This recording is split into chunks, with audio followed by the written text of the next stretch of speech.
Hello students, good morning everyone. Today we are going to learn a new lesson in history, that is fourth lesson, Tribals, Bhikkhus and the Vision of a Golden Age. So in this lesson we are going to learn about the tribals. Who were the tribals and what their occupation is, how they live, what happened to them during the British period. These all we are going to learn. The lesson starts with a story. In that one man who was a tribal, who was roaming in the forest in the year 1895. And people looked him as God or Bhagwan. Other tribal people, they considered him as God's incarnation, because they thought that he could multiply grains. He had enough mysterious powers or magical powers.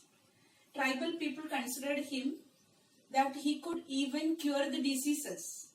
He can multiply the grains. He can bring every happiness for their life, and even he can escape them from the British. So people considered him as the magical or as the Bhagwan or God himself. And what miseries these people had. These tribal people were forced, or they were suppressed by the British. So they found some qualities in that man, in that tribal. His name was Birsa. So Birsa was the name of that person who was wandering in the forest in 1895 in the village of Chota Nagpur area. And that village belongs to the forest village in Chota Nagpur area. So now at present we can say Chhattisgarh, Jharkhand area he was belonged to.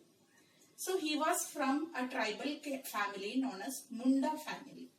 So his name was Birsa Munda.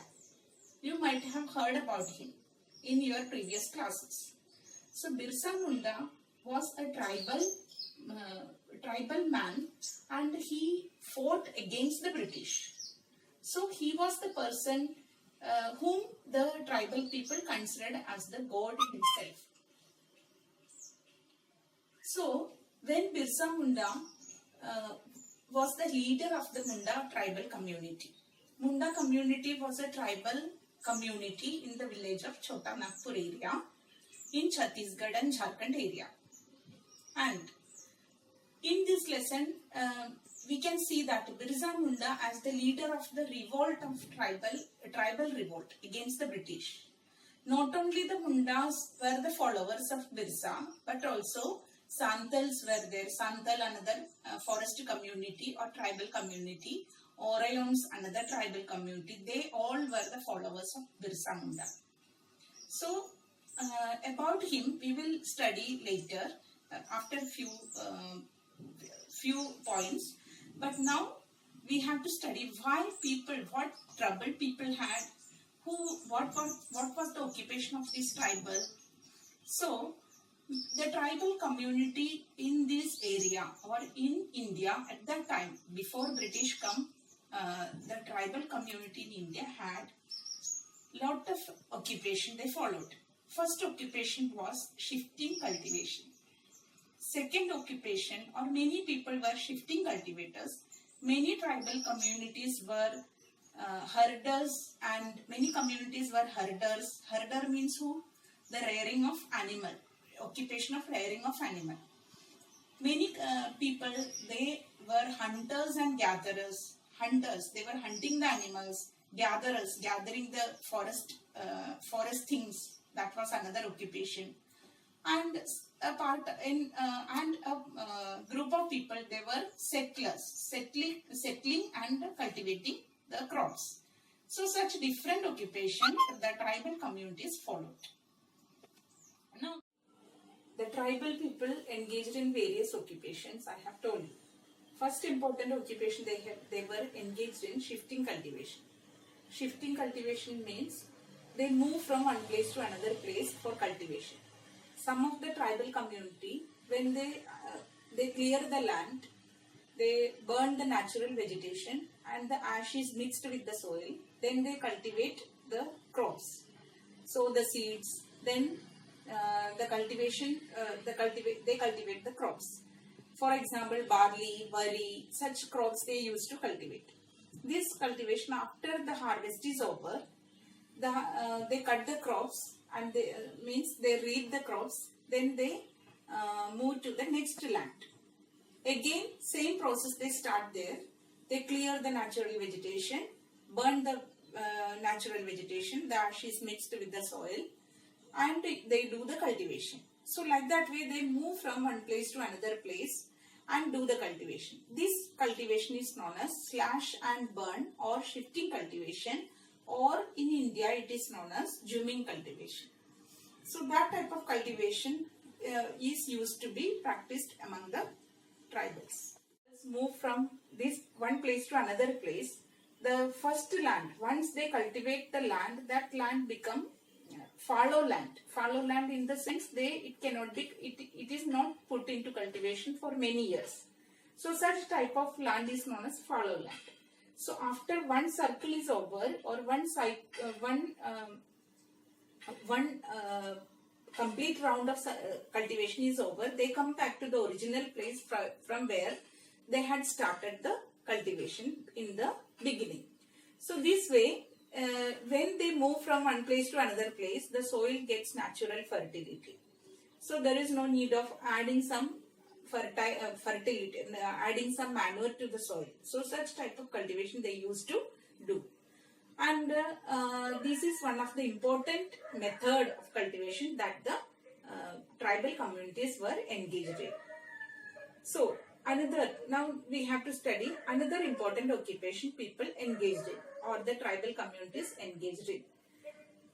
This important occupation people did, that was hunting and gathering. Hunting, many people, tribal people were engaged in hunting. For example, Gonds of Orissa, they were the hunters. They used to go to the hunting in group, collective hunting. It was known as collective hunting, and the meat was distributed among them.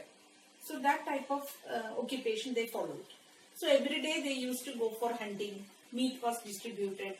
Like that way some group of tribal people were engaged in hunting. Another occupation people did, that was gathering the forest goods. Gathering forest goods in the sense, some of the seeds of the plants like mahua plant, sal plant, these seeds or the fruits were used to crush and the oil is extracted. That oil they used to consume for lighting lamps and also for cooking. So such mahua plant, sal plant seeds were crushed and extracted. They had extracted the oil. So gathering forest goods was one of the important occupation of tribal people. They completely depended upon the forest for every needs. People, they went to the forest, collected some flowers. Flowers were used for dyeing the clothes. That type of flowers were available in the forest. For example, kusum, palash, etc. Such type of flowers were used. And these flowers were great demand among leather workers, weavers, etc. to dye their clothes, to dye the things and clothes. So that was another important forest goods that people used to, or tribal people gathered from the forest. Okay.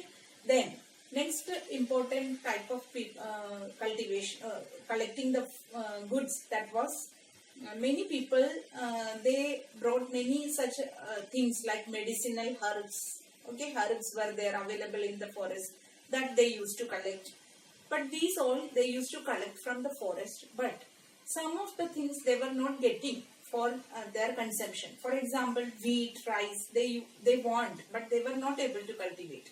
So from where they get it? From where they got it? And they got it from the other people, those who had cultivated outside the forest. They used to exchange with their things or forest products for wheat and rice. Like that way, exchanging the commodities was one of the important important activity people did to get some of the things which they wanted. So you might be knowing or you have heard about such type of exchanging things that we can say that it was known as barter system. So here tribals were not doing, means it was existed, or barter system was existed before the introduction of money, currency. So here tribal people, they had exchanged the things with other things. So this was one of the important activity they did. Now, some of the people, they were working as laborers. Odd works they used to do. For example, carrying loads, carrying the goods, carrying stones, etc. Labor work that they engaged in. Especially after the British come to India, many people, tribal people, were taken as the laborers for the construction of roads, the wood cutters, such type of activities people were engaged. And these type of laborers were, tribal people were engaged in this labor work. But you could see that, and they used to get some money, okay? But British had pressurized them or suppressed them for these odd jobs. They used to get very less money. So this was another important thing which happened among the tribal people. There were some tribal community in the central and eastern part of India. They were known as Baigas. Baigas were especially in the parts of Chota Nagpur area, Chhattisgarh, Madhya Pradesh, etc. They lived. These type of Baigas were they were reluctant to do such odd jobs. Odd jobs means labor work. So they were completely dependent on the forest. They did not do any other works outside. They thought that it would be inferior for them, or they did not find any dignity in doing such labor work to others. So they did not serve anybody else. They depended completely on the forest. They depended on that forest products to live. Such communities were existed in India. They were known as Baigas. And next, one more thing, that many people, tribal people, they depended on traders and money lenders. Traders used to sell they used to buy the things from them, from the tribals, and they used to sell the things whichever the tribals needed. So for buying and selling, tribals depended upon the traders. These traders charged very less price for selling the things to the tribals. Whenever tribals needed anything from the traders, they got it at a high price, and whenever they sell it, or from tribals, the traders took it, they gave less price. So it was very much difficult for the tribals to engage with or to mediate with the traders. That is why traders were there. The tribals hated the traders very much. Another, money lenders. Money lenders were, whenever they need some money or cash, they were in demand of cash. Money lenders used to give the loans, small loans. On these small loans, higher interest rate was charged. So that it was difficult again for the tribals. So that tribals hated traders and money lenders too much. These two people were that hatred. They were in need, but they hated them. Because tribals understood that traders and money lenders are always looting them. So this was one of the important things which happened during the colonial period in the tribal communities.